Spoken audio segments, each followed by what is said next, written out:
Okay.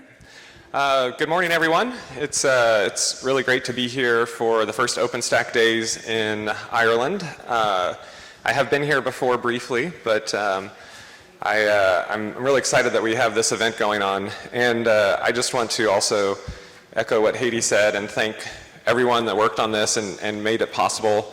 We do about 30 of these a year all over the world, and they're primarily organized by local members in our communities all over. And it definitely takes a lot of work to put them together, so I appreciate the work that you guys are doing to build the community. And Haiti put a lot of effort into it, and can't do it without the sponsors. I know there are other people involved, but Irish names are hard for me to pronounce. They're beautiful, but the letters, I don't always know how they go together. So yes, thank you all for doing that. This morning I wanted to talk about a few things that we announced at the most recent OpenStack Summit in Austin, and some of the trends that we're seeing in the industry and in OpenStack around the world. How many of you were at the most recent OpenStack Summit? Okay. All right. So I can go quickly on some of these things since you will have seen them.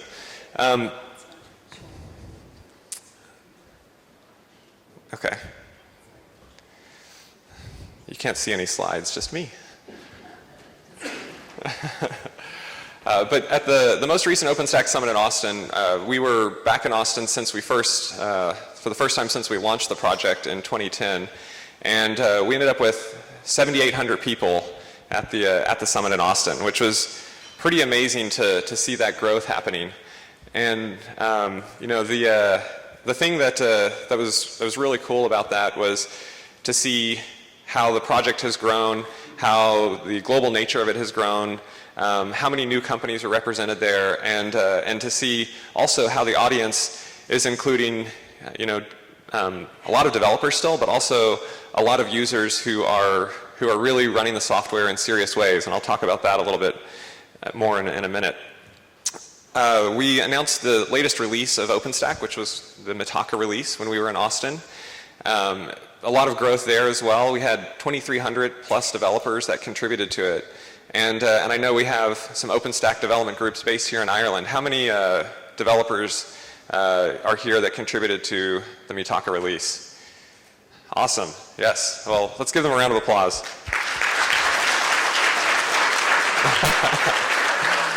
No, you deserve it.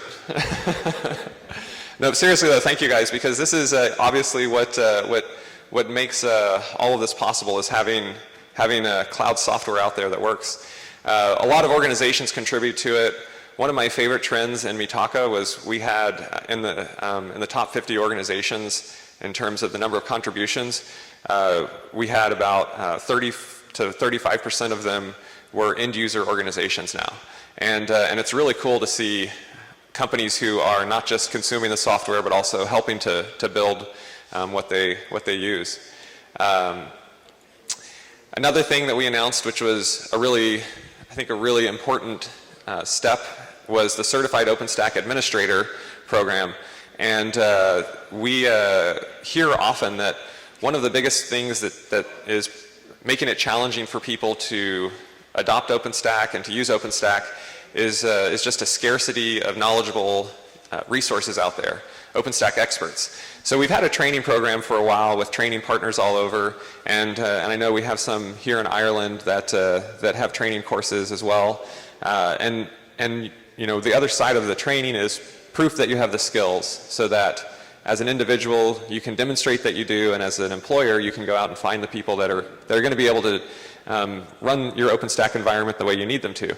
So in Austin we launched this. We did our first set of certification tests there, and it was really cool to see the feedback that we were getting from people and see how that was coming together and becoming a reality. And so we've had hundreds of people who have been signing up to take this and are really starting to push this to try to fill that knowledge gap. As I mentioned, we do a lot of these OpenStack Days events, and in the last week we have been traveling around to a bunch in the Middle East and Europe. So we started out in Istanbul just a little over a week ago, and then we went to Tel Aviv, and then Budapest and Prague, and now we're here. And when we were in Istanbul, it was pretty cool because two of the first guys that took it on the Sunday of the summit and became OpenStack certified OpenStack administrators are from Turkey, and they were from Istanbul. And so it's truly a global community that we're part of, and that's something that I love to see everywhere we go. But this is an online test that's delivered. So if you if you feel confident in your OpenStack knowledge, I'd encourage you to go to openstack.org/COA and check it out and get certified. Another thing that we always do around the summits, we release user survey data. And as you go through the day with different talks, you'll probably see some more references to the user survey that we do. It becomes a really important source of data for our community as we understand how people are using OpenStack, what kinds of technology choices they're making, and what the future roadmap should look like.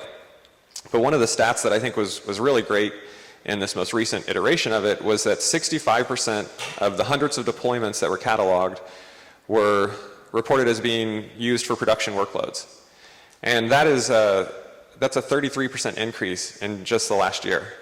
So I think that in the last year we've really hit that inflection point where you see OpenStack moving from pilot and test and dev to really running true production workloads. If you go back 2 years ago, it was actually 33% of them were in production. So it's been a pretty steep ramp over the last 2 years. And that maps back to those themes from the Motaka release around manageability and scalability and just making it suitable for more and more workloads. The other thing that was really interesting for me to see was how many people really believe in the importance of what we're doing. OpenStack is really about creating programmable compute, storage, and networking with a common set of APIs. And 97% of the people that took the user survey, and this is not just people who have deployments, but people who are application developers or who are in a business role inside of a company, they said that this was one of the top few reasons of why they were using OpenStack. So API interoperability, that's really the promise of OpenStack. And we definitely don't deliver on it 100% right now. There's always more work to be done there. But it's something that's really important and that the community is focused on. And it's the right direction. That's what we get from what we hear from our users. We also have a program at the foundation that we run to validate commercial products and services to make sure that they are following interoperability guidelines and those APIs, and that's the OpenStack powered program. So if you are interested in using OpenStack and API matters to you, then you should look for the OpenStack powered logo when you're looking at products and services. In addition to the user survey, we also track a lot of other data about users. And one of the things that we crossed this year was half of the Fortune 100 are now using OpenStack in some way. So that's another, I think, great stamp of approval around what is possible with OpenStack and how far it's come since we launched it in 2010. And at the summit in Austin, we had many of these companies who were there and who were speaking about what they're doing in OpenStack. This slide is interesting to me because these companies all have something in common. They're different industries, different countries and continents, but each of them is the largest company in their segment, in their industry. The largest retailer, the largest power company in the world, the largest auto manufacturer, and they are all using OpenStack. Most of them spoke at the summit, and when they spoke, they talked about how they see OpenStack as being a key part of their strategy as they adapt to a digital world where software development and applications are so key to success for businesses. Collectively, they have over $1 trillion in market capitalization and billions of customers. So, we're definitely seeing some great success on the high end of things, but we have industries and organizations of all sizes who are using OpenStack, and these are just some of the different companies that are using it in finance, media, building private clouds internally. We also have more public clouds than ever before running on OpenStack, and sometimes people forget that OpenStack actually has a very large presence in the public cloud market. in Europe, there have actually been a number of pretty cool public cloud success stories just so far this year. This is a map that shows everywhere that there are OpenStack public clouds. There are dozens of them all over. And in the UK, there's a company called Data Centerd, and they have been running the tax service in the UK on their OpenStack environment. There's another public cloud in Europe that's called City Networks, and they have a public cloud that's focused specifically for European financial institutions, and it passes the regulations that are necessary to run financial workloads. There's a collection of clouds, the Cloud Team Alliance, that's made up of a number of service providers in Europe that won an EC tender earlier this year. So a lot of activity happening in public clouds, and we see that obviously, Amazon and Microsoft and Google are a huge part of the cloud story, but there are other types of clouds and other ways that people use cloud, and there's a lot of space to create regionally focused clouds. The Open Telecom Cloud that was launched by T-Systems in Germany is an example of that, or vertically focused like the Financial Services Cloud from City Networks. And this is an area that's been growing pretty rapidly over the last year, so that's fun to see as well. Probably the fastest growing use case, though, has been around network functions virtualization for the telecom industry. And I know there's some talks later today about this. This is an area that we've seen a lot of traction from telecom operators all over the world who are facing a massive shift in how their business works. And they're looking to adopt OpenStack as a way to help out in handling that. And we have a long history of working with research and academic organizations. CERN was one of the earliest large-scale users of OpenStack, and we've only continued to add more organizations like that. So we have those companies that are largest in the world. We have government agencies, academic institutions, private clouds. It's really amazing to see how people are taking OpenStack and putting it to use. And if you want to learn more about any of those specific verticals or segments, a lot of information on the OpenStack.org website. That includes white papers and case studies and things like that you can go look at reference architectures for how these people are doing it. But I think that all of this speaks to how there's a bigger disruption that's happening in every industry. That is, it's something that we see in OpenStack, but OpenStack is just a part of it. And when we look at the technology side of it, one of the things that I see every time I talk to a company is just how they see this, how they look at it, and they have to figure out how do we take advantage of it. Because that can be really scary when you're facing a disruption. But it's also a time when you can take advantage of an amazing opportunity to change how your business works and really kind of exponentially increase what you do if you make the right moves. And for our industry, I think that one of the things that we see is how diverse our technology environments are becoming. And this is something that is only increasing. Technology has always been a really fast-moving market to be in, and if you're a technologist, you have to constantly be learning to stay up with the latest trends. But I think that we're at a point now where it touches not just applications, but it touches hardware, networking, the way that we process data, and to me, this is one of the biggest trends that's happening right now. So, you have to have a strategy for taking advantage of diversity in IT. I don't think that it's possible to hide it. We can't go back. Our IT environments are not getting any simpler. And so when companies like AT&T and SAP and Volkswagen talk about how OpenStack is part of their strategy, that's what they're talking about. It helps them manage the diversity of workloads and technologies that they want to run to be successful. So we talked about this at the summit in Austin, and I just want to quickly touch on a few points around how to embrace diversity so that you can really take advantage of this disruption that we're in, and then talk about another side of the trend that I think is a way that exhibits the opportunity that's available right now. The first one is to pick standard platforms. Diversity, there are a lot of advantages to it, but if it's a total Wild West free-for-all, then that's something that is is just a mess, and it's impossible to scale and run a business like that. So you have to standardize somewhere. And if you hang around OpenStack, you know, we talk about compute, storage, and networking a lot. Those are kind of the pillars of how things are organized. And that's because every application out there, no matter what it is, needs access to compute, storage, and networking.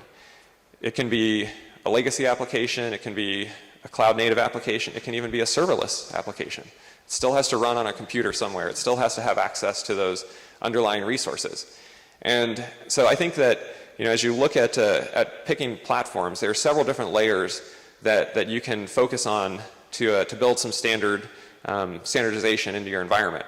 Obviously, that low-level infrastructure layer is one that is critical to figure out how you're going to manage that in a consistent way for all of those applications.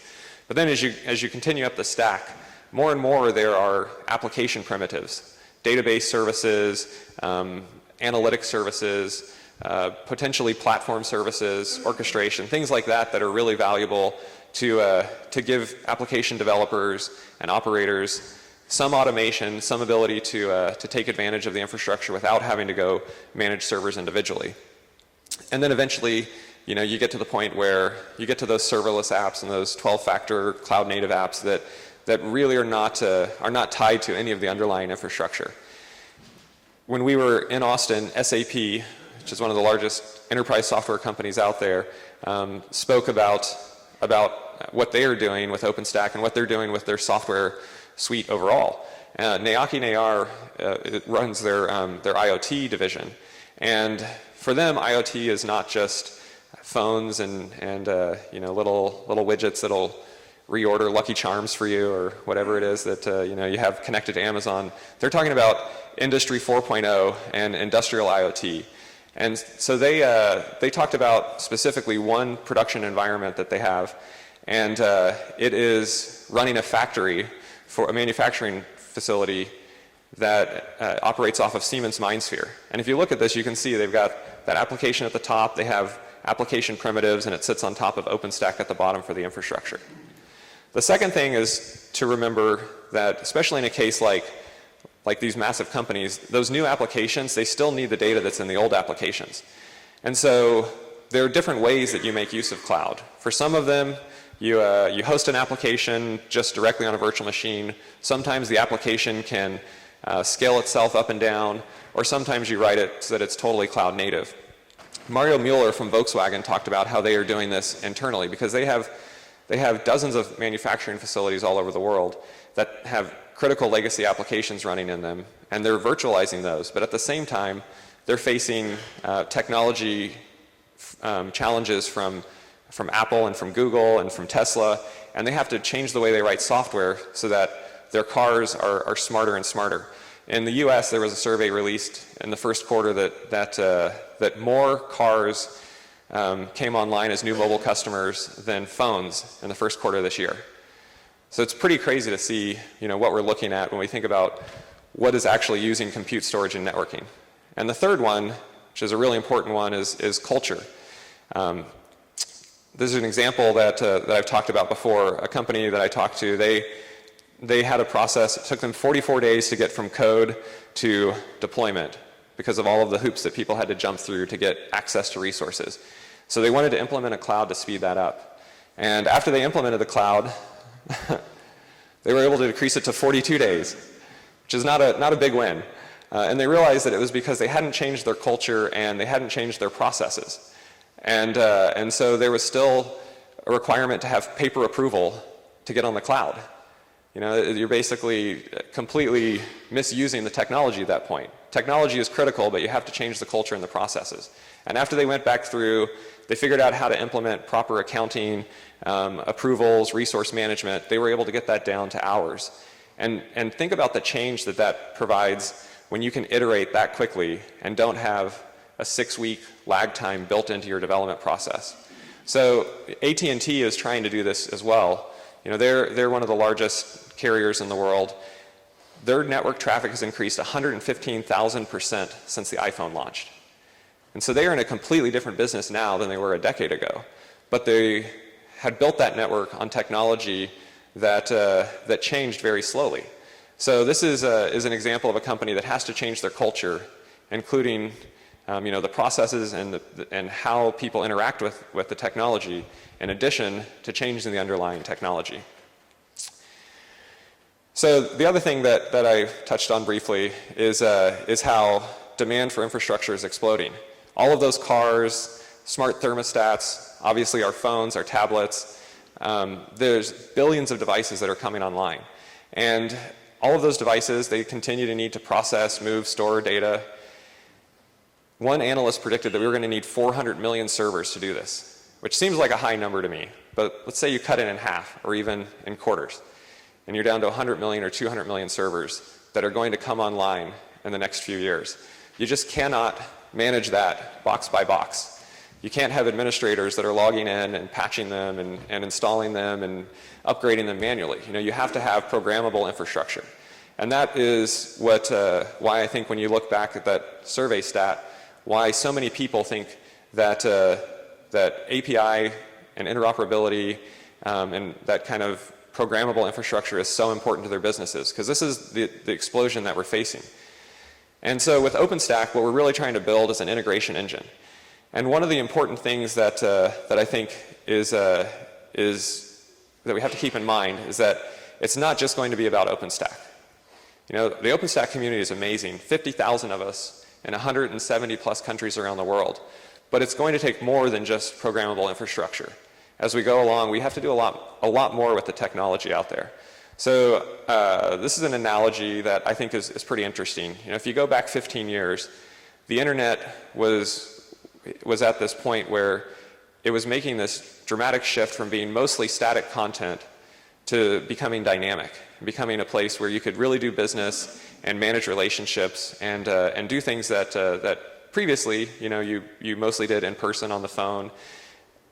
The LAMP stack was one of the things that really drove that, because it opened up a standard framework that allowed people to be able to just to quickly build dynamic websites. These technologies, though, these were built by different communities, different development processes, different licenses in some cases. But when you put them together, it created a really, really powerful platform. So I think that we're at a similar point where, with all of this infrastructure coming online, all of this demand, we need to find the next set of technologies that's going to create that next hockey stick for applications in the cloud era. And if we go back to the user survey, these are the technologies that people say they're interested in, that they think are going to be really important over the coming decade. We ask them, what are they running now? This is what they say. You add all of those up, it's more than 100%. It's because people are using more than one of these different frameworks. And so you see things like Kubernetes, container orchestration, Cloud Foundry, OpenShift, platform services, Mesos, Docker, other things like that. But these are what people are running right now in OpenStack environments. So we're already seeing users start to put together these frameworks in new ways. And it's very early on. This data changes quite dramatically from 6-month survey to 6-month survey. But I think over the next couple of years, we're going to start to see some standardization that emerges around this. And the key thing is that as we go through, these are users that spoke in Austin. You should go to if you're interested in finding out more, go to the openstack.org/summit website, and you can see videos from all of them. But the key thing is really, we have to collaborate. No one organization, no one country, no one community can do everything that needs to be done in this huge disruption, this huge opportunity that we're in. And that's one of the reasons why we love these OpenStack days. They are a perfect opportunity for us to collaborate with each other, for us to hear about people and how they're working with other technologies and other communities. And if you look through the schedule, there's a lot of great content around that today. So with that, I think I'm out of time, but I want to thank everyone again for having me and having the foundation staff that are here, and just encourage you to have a great day and let's go collaborate and figure out what the LAMP stack of the cloud is going to be.